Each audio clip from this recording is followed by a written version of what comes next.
喂，我在去顾家的路上了，你准备一下吧，拜拜。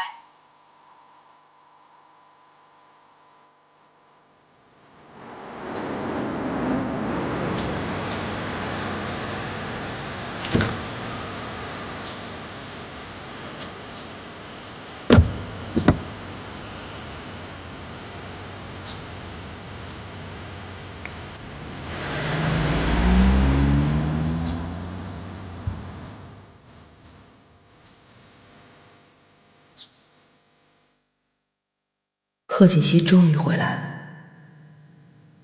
我离开的时间到了。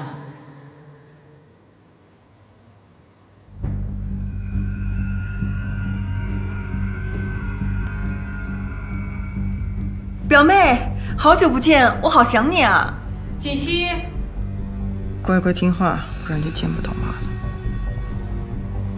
奶奶，这位就是我表姐苏妍希。哦，表姐，这位就是这一定是顾奶奶吧？哎，对对对，顾奶奶，我在国外的杂志上经常看到你的报道，说你是一位特别优雅、高贵、有能力的女强人。奶奶，你知道吗？你是我的偶像，我今天见到自己的偶像了，我好高兴啊！谢谢谢谢。